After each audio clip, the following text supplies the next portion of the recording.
మీ business ఏదైనా మీ ఊర్లో promotion చేయాలంటే అది సుమన్ టీవీతోనే సాధ్యం. ఇప్పుడే సంప్రదించండి. వస్తువులను తీసుకొని తల్లికి, తండ్రికి, చెల్లెకు, ఇలా తాతయ్య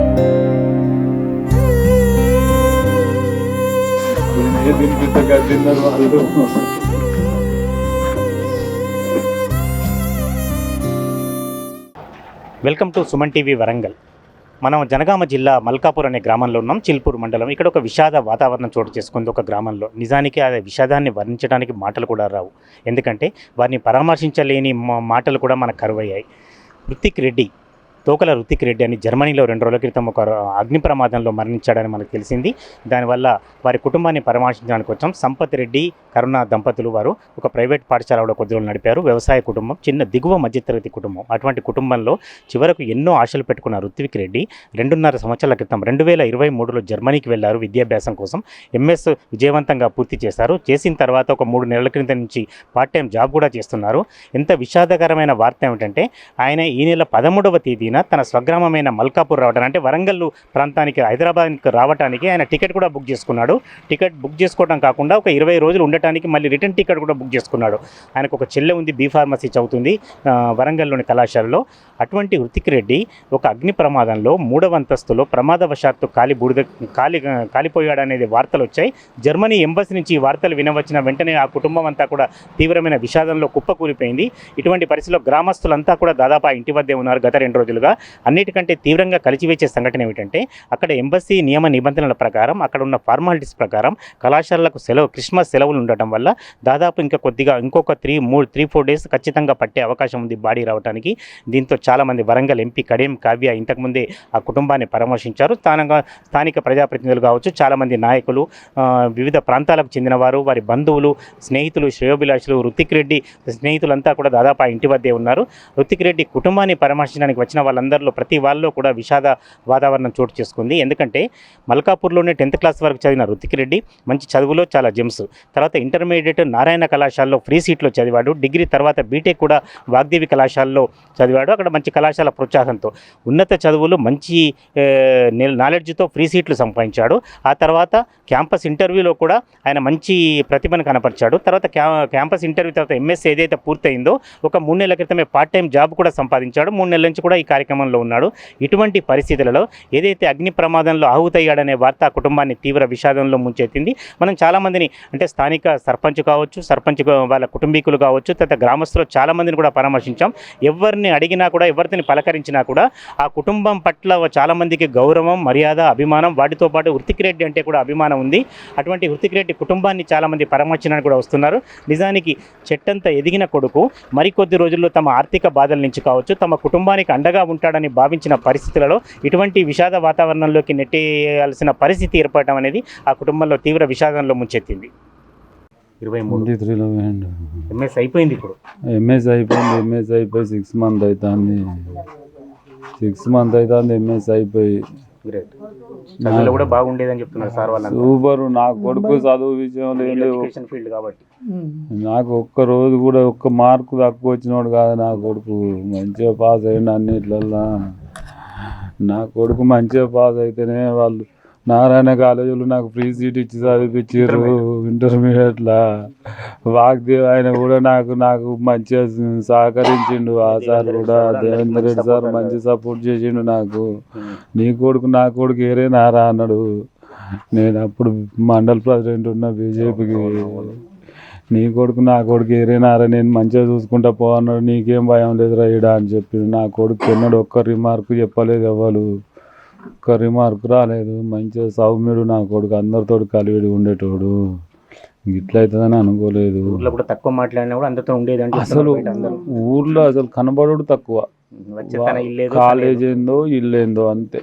ఇంకా బయటకు వెళ్ళేటోడు. నేనే కోప్పడేది. ఊకే సమాజం తెలియకపోతే ఎట్లా వచ్చి ఊకి ఇంట్లో ఉంటావు, సండే కదా తిరిగి రాపో అట్లా అంటే కూడా నేను బోర్ నీకెందుకని నన్ను వదలగొట్టేది. హాస్టల్ ఎట్లా సార్ అక్కడ కాలేజీలో జర్మనీలో? హాస్టల్ కాదు, ప్రైవేట్ బిల్డింగ్లనే కిరాయిలనే ఉండేది. కిరాయిలు ఉండే వాళ్ళు ఉన్నారా సార్ ఎవరైనా అక్కడ? మన వాళ్ళు అంటే తెలుగు వాళ్ళు ఉన్నారు అంతే. నాకు ఎవరు లేరా. తెలిసిన వాళ్ళు, మనకు తెలిసిన వాళ్ళు ఎవరు లేరు. వాళ్ళు అక్కడక్కడ పోయి పరిచయాలు చేసుకున్న వాళ్ళే అంతా. అక్కడ పరిచయాలు అయిన వాళ్ళే ఇప్పుడు అక్కడ వాళ్ళ సిస్టమ్ ఎట్లుంటుందంటే మన ఇండియా నుంచి ఎవరైనా వెళ్తే వాళ్ళ వాట్సాప్ గ్రూప్లలో వస్తాయట. ఎవరికైతే దగ్గరగా ఉంటారో వాళ్ళంటే వాళ్ళని రిసీవ్ చేసుకొని వాళ్ళ కాలేజీలో జాయిన్ అయ్యి వాళ్ళకి ఏదైనా ప్రత్యామ్నాయం దొరికేంత వరకు వాళ్ళ దగ్గరనే పెట్టుకొని తర్వాత వాళ్ళని కొంచెం అది చేస్తారంట. మీకు ఎప్పుడు మాట్లాడండి సార్ లాస్ట్ నాన్నగారు? మండే రోజు మాట్లాడిండు. మాట్లాడండి ఎవ్రీడే 7:30, 8 మధ్యలో ఫోన్ చేస్తాడు. వాళ్ళకి మార్నింగ్ టైం అవుతుంది, అది మనకి ఈవినింగ్ టైం. ఇంకొంచెం అయితే ఇంకా ఫోన్ చేసేవాడు. నేను బాయ్ దగ్గర నుంచి వచ్చేసరికి 7:30, 8 అట్లా కాబట్టి ఇక ఆయన కూడా బయట షిఫ్ట్కి వెళ్తానా అని చెప్పేసి ఆ టైంలోనే మాట్లాడి మీతోనే అమ్మతోని అందరితోటి మాట్లాడేది. నేను ఇది చేస్తానా అది చేస్తానా అని చెప్పి మాట్లాడేది. మొన్న కూడా నేను ఇండియాకి వస్తా అని చెప్పి సండే రోజు అక్కడ ఫెస్టివల్స్ కదా కొంచెం సస్తా ఉంటాయని చెప్పేసి ప్రొడక్ట్స్ ఇవ్వటి అన్ని చెల్లకోటి అదొకటి అన్ని కొనుక్కొచ్చి ఆడబెట్టి చూపించింది. ఇవన్నీ కొనుక్కొచ్చి నేను వస్తున్నా అని చెప్పేసి, నేను ఊర్లోకి వస్తే నా దోస్తులు అడుగుతారు వాళ్ళకేం తేవాలి వీళ్ళకేం తేవాలి అని అన్నీ చేసుకొని అన్నీ ఆడబెట్టి చూపెట్టిండు మాకు. నేను వస్తా ఇంకా 10 రోజులలో వస్తా, ఇంటికి వస్తానా అని చెప్పేసి video call daily video call. నాకు డాటా తక్కువ ఉంటుందని నేను వైఫై పెట్టించుకున్న పిల్లలతో మాట్లాడడానికి, కానీ నాకు అంత కష్టం అయిపోయింది. ఇక ఒక్క మంగళవారం నాడు ఫోన్ చేయలేదు. ఆ రోజు మొన్న మంగళవారం, సోమవారం నైట్ మంగళవారం నాడు ఏదో కాలేజీలో ఏదో ఇంటర్వ్యూ ఉన్నదని నా బిడ్డ అన్నది. అన్నయ్యకు మెసేజ్ పెడితే సరే పో అన్నాడు. పాప ఫార్మసీ ఫైనల్, ఇప్పుడు ఫైనల్ ఇయర్ అయితే ఆ ఇంటర్వ్యూ ఉన్నదని చెప్పేసి ఆమె అన్నయ్యకు మెసేజ్ పెడితే సరే నువ్వు వెళ్ళు చూసుకో అని చెప్పిండట. మెసేజ్ పెట్టింది. మెసేజ్కి వాళ్ళు రిప్లై ఇచ్చుకున్నారు. ఎక్కువ వాళ్ళు మెసేజ్ చేసుకుంటారు ఫోన్ చాటింగ్. మాకు కూడా చెల్లె ఇంటర్వ్యూ పోతాడట పోనీరు అని సోమవారం నాడు చెప్పిండు మాకు. ఈమె ఇంటర్వ్యూ పోతానంటే నేను పొద్దున్నే గుడికి తీసుకుపోయి పూజ చేయించి నేను ఆమెను దోలు వచ్చిన. మళ్ళీ సాయంత్రం అయింది ఆమె వచ్చేసరికి. ఏమైంది బిడ్డ ఎట్లా అయింది ఏం సంగతి అని ఆమెను అడుక్కుంటున్నాం. ఇక ఒక్కరోజు మేము ఫోన్ చూసిన వాళ్ళం కాదు, చేసిన వాళ్ళం మంగళవారం అప్పటికి సమాచారం రావచ్చు కొంచెం ఇబ్బంది ఉన్నాడని. ఏం లేదు ఇక అప్పటికి మనకి ఏం తెలియదు. మేమేమనుకున్నాం అంటే ఈరోజు ఇక తొందరగా వెళ్ళిపోవచ్చు, షిఫ్ట్ గిన్నె పోయిండు కావచ్చు, మళ్ళీ ఈ నైట్ చేయలేదు అనుకో రేపు మార్నింగ్ 9కి అట్లా చేస్తాడు. ఎప్పుడైనా నైట్ మిస్ అయితే మేము కాల్ చేసడం ఉండదు, అతనే టైంను బట్టి కాల్ చేస్తాడు. మేము అప్పటికి ఫ్రీగానే ఉంటాం కదా. ఇప్పుడు షిఫ్ట్కి వెళ్ళిండు అనుకోండి, మళ్ళీ రేపు మార్నింగ్ వాళ్ళకి ఫ్రీ అవుతుంది కదా. అంటే మనకేమో మార్నింగ్ అవుతుంది, వాళ్ళకు నైట్ అవుతుంది. అప్పుడు ఫ్రీ కాగానే ఫోన్ చేసేది. మనకి 3 months.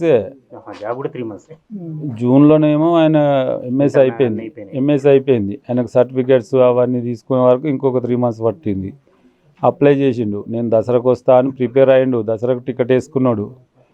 ఏదైనా జాబ్ వస్తే ఉంటా, లేకపోతే వచ్చి పోయి మళ్ళీ తర్వాత సెర్చ్ చేసుకుంటా అని అనుకున్నాడు, వేసుకున్నాడు.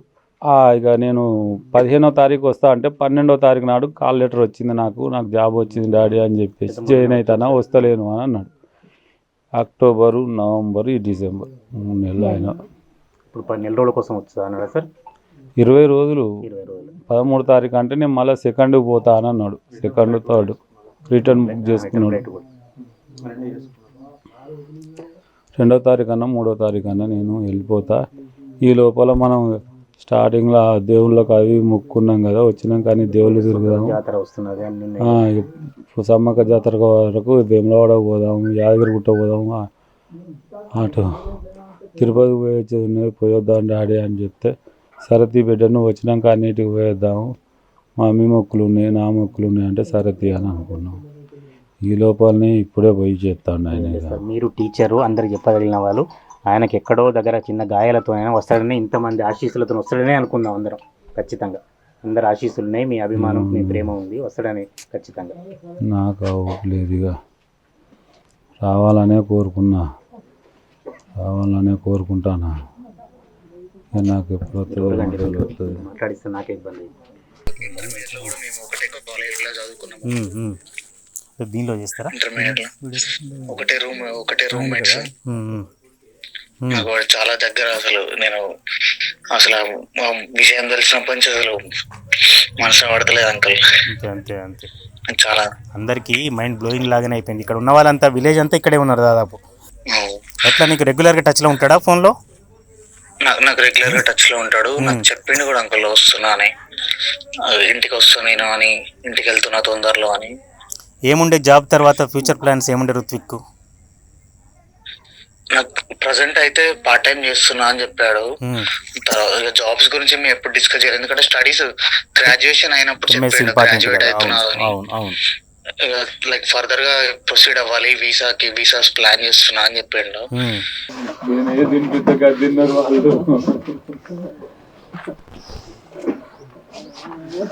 నేను ఎట్లా చెప్తా, తిన్నారు నా పిల్లలు నా కుటుంబం. బతకాలంటే నా కొడుకునే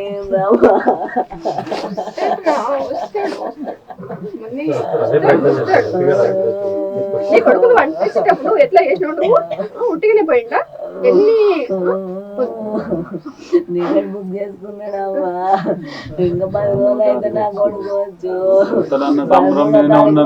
తీసుకొస్తాను అనుకున్నా. మాకు ఈ బాధ అవుతుంది అనుకోలేదు మేము, ఈ బాధ అవుతుంది అనుకోలేదు మేము, వస్తుందని అనుకున్నాము.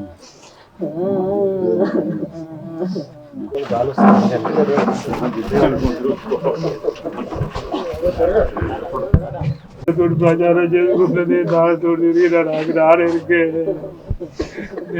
నాన్నెరికే నేను నాన్నగిరికేనే ఎంతో సార్లు తిరిగిన. నేను వేరే పార్టీ అయినా నాన్నతో కలిసి ఉన్నప్పుడు తిరిగి. నేను ఇప్పుడు కాదు 86 నుంచి నాన్నతో ఉన్నాను. నాకు 10 నుంచి నాన్నెరికే.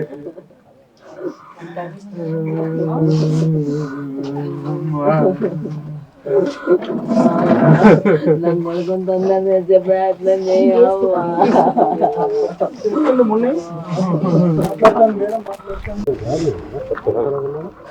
స్టేషన్ గన్పూర్ లోని మల్కాపురం గ్రామంలో హృతిక్ రెడ్డి అనే అబ్బాయి 2029లో జర్మనీలో చదువుకోవడానికి వెళ్ళాడు. కానీ మన డేట్ ప్రకారం 29th రోజు అక్కడ వాళ్ళు ఉంటున్న అపార్ట్మెంట్లో అగ్ని ప్రమాదం అయి 2nd ఫ్లోర్లో అయితే తను 4th ఫ్లోర్ నుంచి భయంతో ఎటు తప్పించుకోలేక ఊపిరాడక కింద దునికినాడని తెలిసింది. మనము ఇక్కడి నుంచి కూడా 31 తారీఖు నాడు మనకి మధ్యాహ్నం సాయంత్రం తెలిసినాక ఇక్కడ బర్లిన్కి ఎంబసీ వాళ్ళకి, జర్మనీ ఎంబసీ వాళ్ళకి ఒక మెంబర్ ఆఫ్ పార్లమెంట్గా నేను లెటర్ రాయడం జరిగింది. అక్కడ అతని పరిస్థితి ఏంటి, ఏమన్నా ఉంటే కూడా అన్ని రకాల సహాయ సహకారాలు అందించాలి, చికిత్స ఏమన్నా చేయండి, తర్వాత తన వస్తువులైనా ఏదైనా తనకు సంబంధించింది ప్రతిదీ కూడా మాకు ఎప్పటికప్పుడు ఇన్ఫర్మేషన్ ఇవ్వాలి అని ఎంబసీ వాళ్ళని కోరడం జరిగింది. అక్కడ ఉన్నటువంటి మన అధ్యక్షులు, జర్మనీ తెలుగు సంఘం అధ్యక్షులను కూడా కోరడం జరిగింది. ఎప్పటికప్పుడు మానిటర్ చేస్తూనే ఉన్నాము. ఆ రోజు డిసెంబర్ 31 నైట్ నుంచి మొదలుకుంటే ఇప్పటివరకు కూడా ఎప్పటికప్పుడు మనము ఎప్పటికప్పుడు తెలుసుకుంటున్నాము. అయితే అక్కడ ఏంటంటే పోలీస్ వాళ్ళ క్లియరెన్స్ వచ్చినాక మనకి ఇంకా అఫీషియల్గా తెలుస్తుంది. మనకి తెలిసిన వాళ్ళ ప్రకారం కూడా అక్కడ అబ్బాయి చనిపోయాడని తెలుస్తుంది. అంటే ఎంత సాధ్యమైతే అంత త్వరగా మనకి తనని ఇక్కడ తీసుకురావడానికి మేము ప్రయత్నిస్తున్నాం. మీ ప్రయత్నాలను బట్టి ఇప్పటివరకు బాడీ రావచ్చు. ఒకటే అన్నీ క్లియర్ అయిపోయినాయి. ఒక పోలీస్ క్లియరెన్స్ ఒకటి వస్తే తొందరగా ప్రాసెస్ స్టార్ట్ అవుతుంది. ఖచ్చితంగా పడుతుంది, 2 days అన్న పడుతుంది కావచ్చు. హృతిక్ రెడ్డికి సంబంధించి గ్రామంలో ఇప్పటికే విషాద వాతావరణం నెలకొంది. చాలామంది అంటే గ్రామ సర్పంచ్తో సహా దాదాపు ఊరంతా కూడా ఇక్కడే ఉంది. ఇప్పటికే వరంగల్ ఎంపీ కడియం కావ్య కూడా ఆ కుటుంబాన్ని పరామర్శించారు. వారితో పాటు పెద్ద ఎత్తున వరంగల్ నుంచి కూడా చాలామంది తరలి వచ్చారు. ఇక్కడ మనకు సర్పంచ్ ఉన్నారు. ఇక్కడ ఉన్న పరిస్థితిని ఒకసారి వారి మాటలను తెలుసుకుందాం. అమ్మ, మీకు ఎట్లా పరిచయం, మీ గ్రామస్తులే కాబట్టి ఈ వాతావరణం అంతా ఎట్లా చూస్తున్నారు? చిన్నప్పటి నుండి వాళ్ళు కష్టపడి పెంచారు పిల్లల్ని, కష్టపడి అటు బయట దేశం జర్మనీ పంపించారు. కొడుకు ఎదిగిన తర్వాత మమ్మల్ని చూస్తాడు, మమ్మల్ని మేము బాగుపడతాం అన్న ఉద్దేశంతో కష్టపడి పెద్ద చేసి చదివించి పంపించిండ్రు. వస్తాడు జనవరి, ఇప్పుడు 13th రోజు వచ్చేది ఉండే.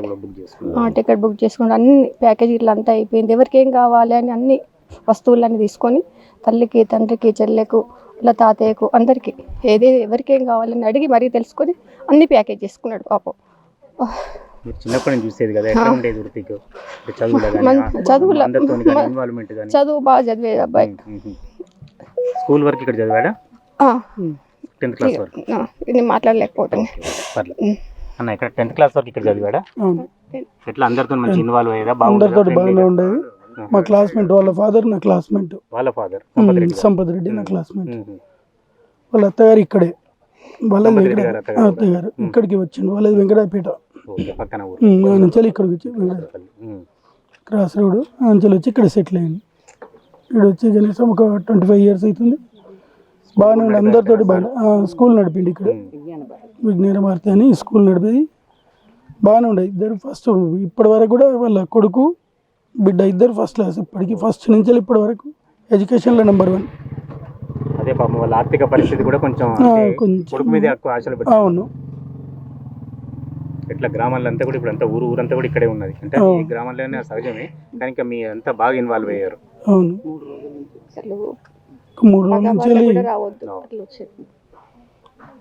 మీకు తెలిసిన సమాచారం ప్రకారం, మేడం చెప్పిన ప్రకారం మంగళవారం రోజు వచ్చేటట్టుంది బాడీ. మంగళవారం వరకు వస్తుంది అనుకుంటా, గ్యారంటీ కూడా లేదు. మంగళవారం లోపల ఎప్పుడైనా వస్తుంది ప్రాసెస్ని బట్టి. వాటి వరకు పోలీసు ఎంక్వైరీ అయిపోయింది అక్కడ. అదొకటి అయిపోతే మిగతాది ఆఫీసర్లు అంటే డాక్టర్లతో ఉంటుంది. వస్తువులను తీసుకొని తల్లికి, తండ్రికి, చెల్లెకు, ఇలా తాతయ్య